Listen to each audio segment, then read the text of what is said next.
Bonjour à tous. Aujourd'hui, nous allons découvrir les mutations de l'ADN et la variabilité génétique. Tout d'abord, les mutations spontanées, une réplication pas si conforme. Si on met en culture des souches de levure rouges dans un milieu et qu'on les laisse se multiplier, c'est-à-dire effectuer un grand nombre de cycles de réplication et mitose, nous pouvons constater qu'on obtient une centaine de colonies par boîte dans le milieu et on observe l'apparition de quelques colonies blanches. Alors, on peut se demander d'où vient cette nouvelle couleur.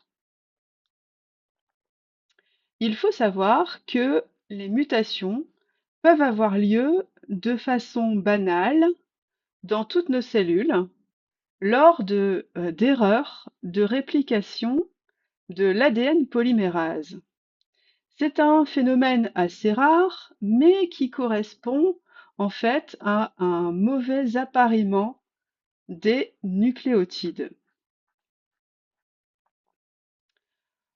En effet, si ces erreurs de réplication ont lieu en fait assez fréquemment, c'est-à-dire environ une fois tous les 100 000 nucléotides répliqués, il existe un système de réparation qui limite grandement les cas de mutation.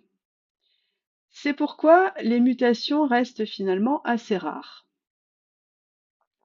Le système de réparation s'effectue en 4 étapes, comme on peut les voir ici. Premièrement, la détection du mauvais appariement. Deuxième étape, la coupure à quelques nucléotides en amont, c'est-à-dire en avant, du mauvais appariement, tout ça grâce à des enzymes. Troisième étape, l'élimination des nucléotides situés entre la coupure et le mauvais appariement. Et enfin, quatrième et dernière étape, la synthèse d'une nouvelle portion manquante, cette fois-ci sans erreur. En fait, la mutation n'a donc lieu que lorsque l'erreur de réplication n'est pas correctement réparée. Parmi les différents types de mutations possibles, il en existe 3 principales. La substitution, c'est-à-dire le remplacement d'une paire de nucléotides par une autre. La délétion, suppression d'une paire de nucléotides. Et enfin, l'addition, l'ajout d'une paire de nucléotides. Il faut bien connaître ces types de mutations.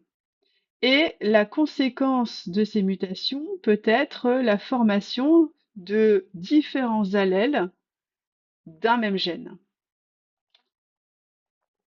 On peut donc retenir que les mutations spontanées sont dues à des erreurs de réplication par l'ADN polymérase, mais peuvent aussi résulter d'événements se produisant avant la réplication. Elles sont rares et aléatoires car elles peuvent se produire n'importe où et n'importe quand.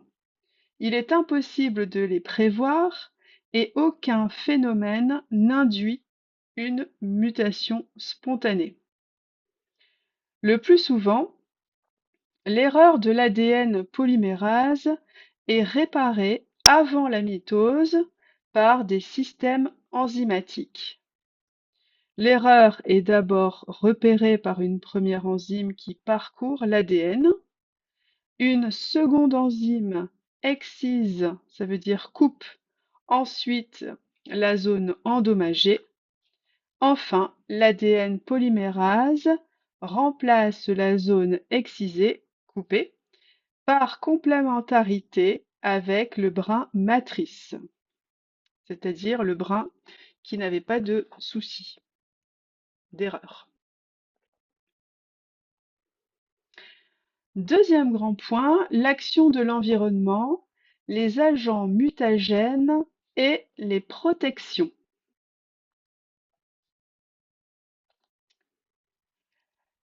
Le rayonnement UV peut constituer un danger, car il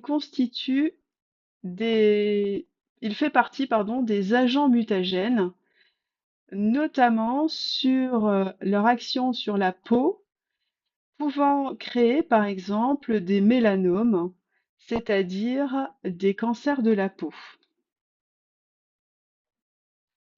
Des expériences menées sur des levures cultivées dans des boîtes de pétri, soumises à des UV avec ajout de crème solaire d'indice croissant, montrent qu'avec de forts indices, 50 par exemple, les bactéries se développent normalement. Vous voyez que c'est tout blanc parce que toutes les bactéries sont développées sur ce quart-là.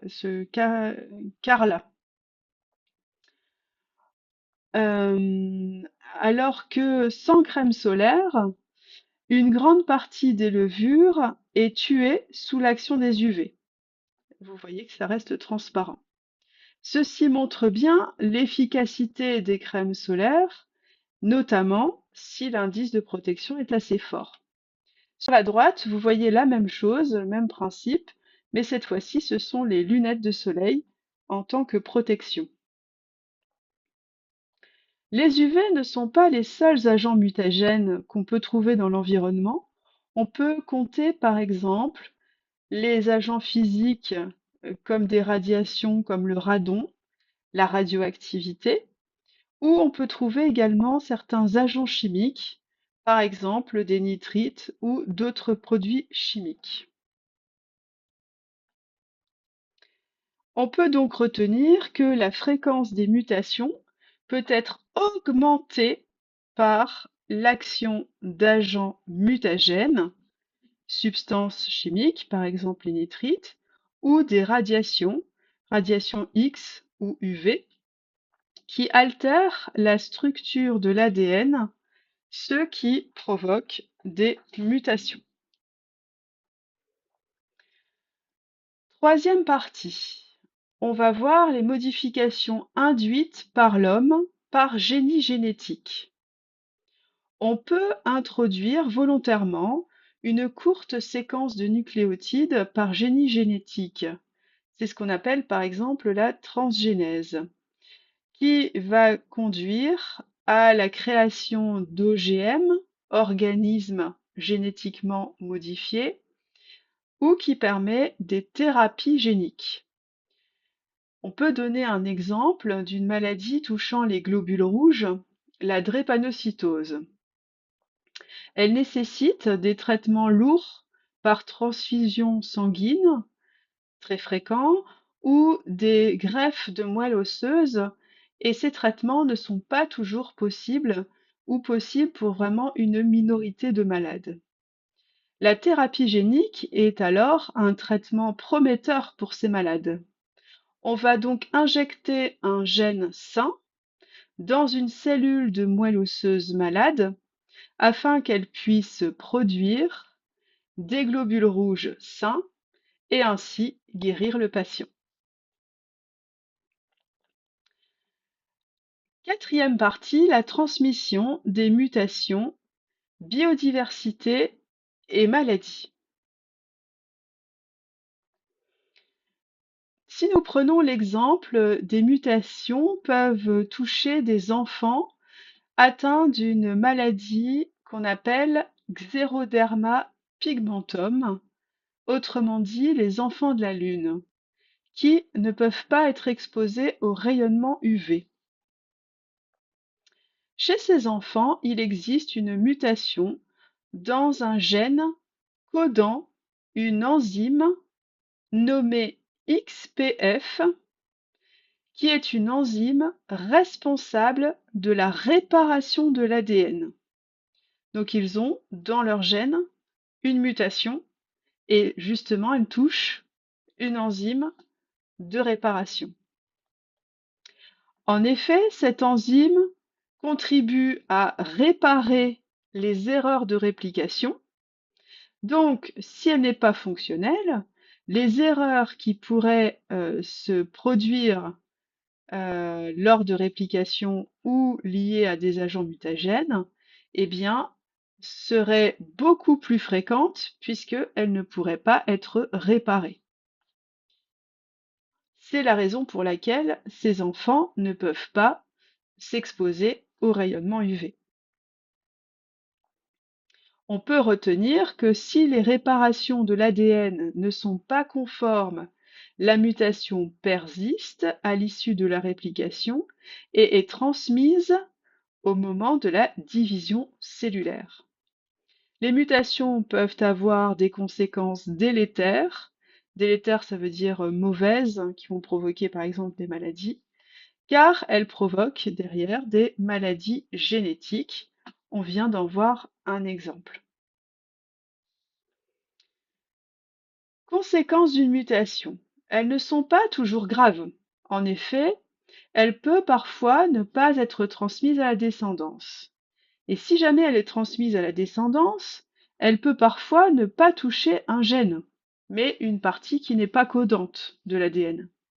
Si elle touche un gène, parfois elle ne modifie pas le caractère contrôlé par le gène. Donc, elle pourrait finalement passer inaperçue et être sans conséquence. On peut alors se demander le devenir des mutations réparées.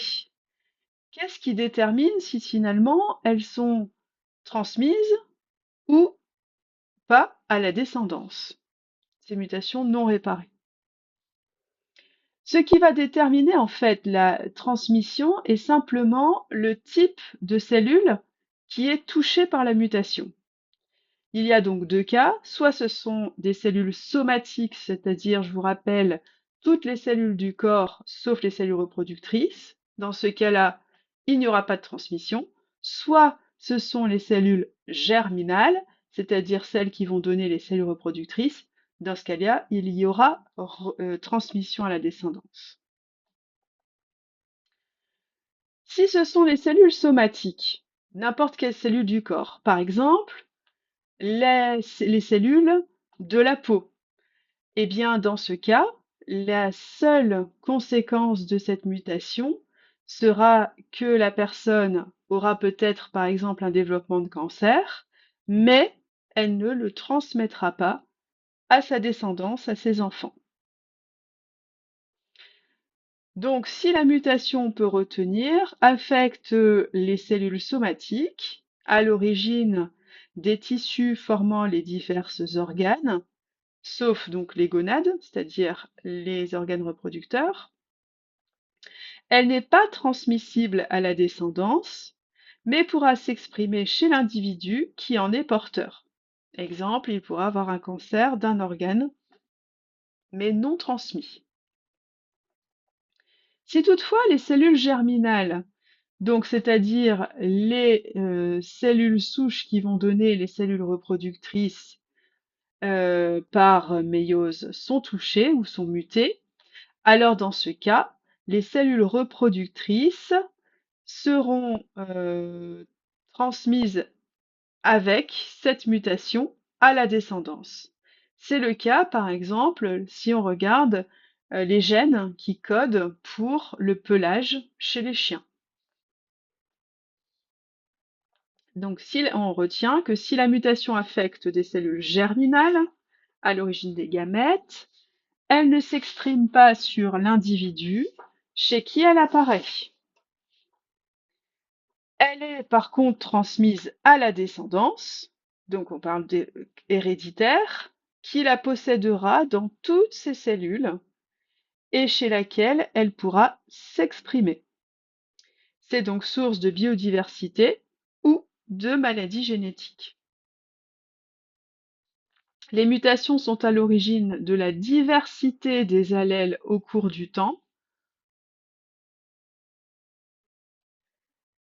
Selon leur nature, elles ont des effets variés sur le phénotype, c'est-à-dire sur ce qui va être observable chez l'individu. J'espère que vous avez tout compris sur les mutations. Voici un schéma bilan pour clôturer ce chapitre où vous retrouvez l'essentiel de ce que nous avons dit. À bientôt!